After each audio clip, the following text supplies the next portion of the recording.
Imagine you are standing on a rusted, crimson plain, watching a blue sun set behind a jagged horizon of dust.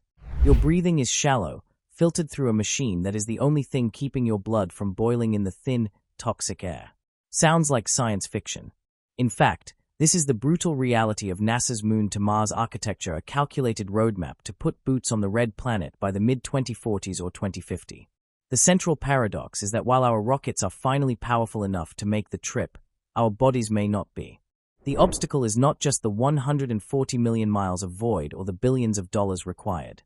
It is the silent, microscopic rebellion of human biology against a world it was never meant to touch. NASA's Moon-to-Mars strategy is a rigorous, objectives-based campaign that treats the lunar surface as a mandatory classroom. As of May 2026, this plan has transitioned from theoretical goal setting into active execution. With the success of the Artemis 2 mission in April 2026, the first crewed flight beyond low Earth orbit in over 50 years, NASA has officially begun testing the systems required to sustain human life in deep space. The Moon serves as a critical proxy for Mars because it offers a fail-safe distance, 3 days from home rather than 9 months. In the current human lunar return phase, NASA is validating the Space Launch System, SLS, and the Orion spacecraft, the primary vehicles for the journey.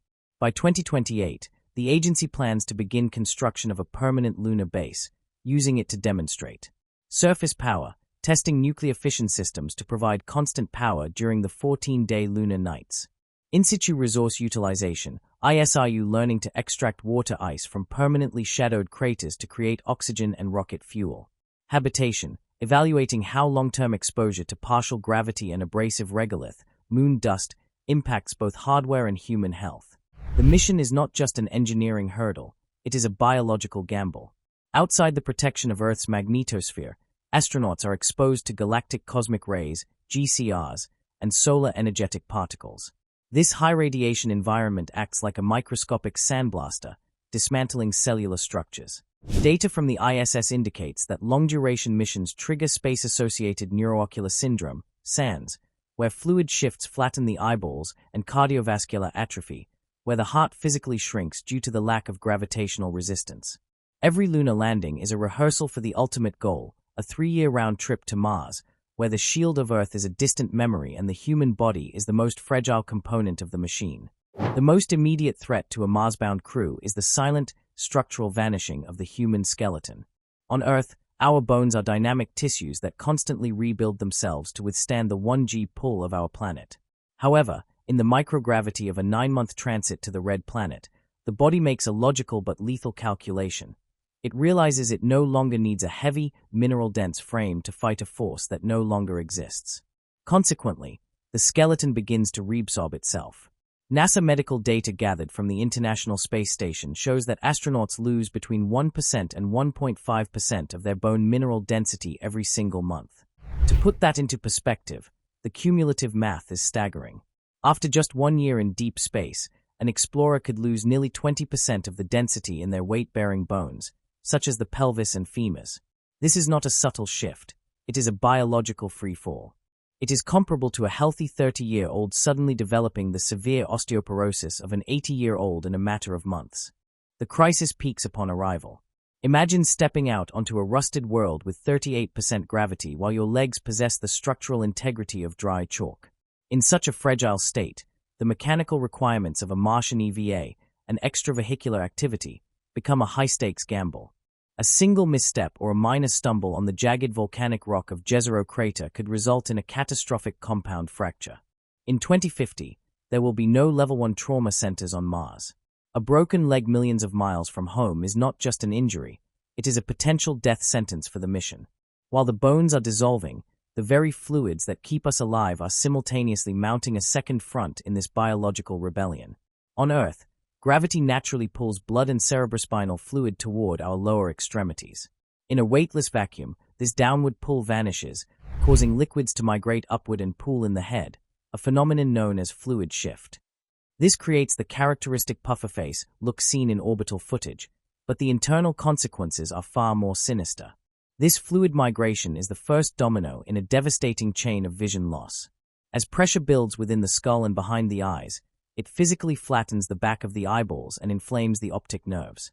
This condition, officially called Space-Associated Neuroocular Syndrome, or SANS, causes permanent structural changes, leading to blurring, blind spots, and cotton wool spots on the retina. NASA's landmark twin study confirmed that these stresses go deeper than just physical pressure. A year in space can actually alter the expression of DNA related to vision and immune response. The implications for a Mars mission are haunting. If the transit itself degrades the crew's eyesight, we face a terrifying scenario where the first humans to land on a new world find themselves unable to see the very instruments, gauges, and landing sensors they need to survive. We are essentially trying to transplant a biological machine designed for the cradle of Earth into a high-radiation, zero-gravity desert. The mission to Mars by 2050 is a testament to our technological will, but these findings suggest that our anatomy may be the ultimate bottleneck. If we are to become a multiplanetary species, we must first figure out how to stop the human body from dismantling itself before it even reaches the destination. The red planet is a goal, but the human machine is currently a deadline. The human heart is often described as the most resilient engine we possess, but it was designed to operate under the constant, unrelenting pull of Earth's gravity. In the microgravity of a deep space transit to Mars, that engine begins a slow, structural decline. Without the need to push blood up toward the brain against a gravitational load, the heart muscle undergoes significant atrophy. Over a multi-year mission, the heart physically shrinks and morphs from its efficient, muscular shape into a more spherical, weakened form. During the quiet months of the journey, this lazy heart might seem sufficient for survival. However, the real danger is deferred until the mission's most critical moment, the descent into the Martian atmosphere. As the spacecraft enters the gravity well of the red planet, the crew is subjected to intense G-forces. A shrunken heart, now lacking the stroke volume and power it once had, may struggle to maintain blood flow to the brain under this sudden stress. The risk is GLOC, G-force-induced loss of consciousness. It is a terrifying irony that the pilot's biological failure is most likely to occur at the exact second they must be the most alert to land the ship safely. While the heart weakens, the invisible environment of space is simultaneously mounting a far more sinister attack. Deep space is saturated with an invisible rain of high-energy particles, galactic cosmic rays and solar energetic particles. On Earth, our atmosphere and magnetic field act as a shield, but in the void, there is no protection. NASA estimates that a crew traveling to Mars by 2050 will endure a radiation dose equivalent to receiving a full-body CT scan every 5 to 6 days for 3 consecutive years. This radiation doesn't just increase the risk of cancer. It targets our very genetic blueprint and the delicate wiring of the central nervous system. This bombardment leads to premature aging of the brain, manifesting in a trio of cognitive failures, memory loss, slowed information processing, and a severe difficulty in making complex decisions. By the time humans finally lay eyes on the crimson plains of Mars, the radiation may have clouded their minds to the point where the mission objectives, the reason they traveled millions of miles, become lost in a fog of mental decline. Ultimately, reaching for a rusted world like Mars highlights a stark reality. We are a species made of water and bone trying to survive in a vacuum of fire and ice. The 2050 mission is a testament to our technological will, but it also serves as a hard deadline for our anatomy. To survive a sunset on a world 140 million miles away, we must first find a way to suppress the quiet rebellion of the human machine. The stars are not just a destination, they are a mirror reflecting our profound fragility.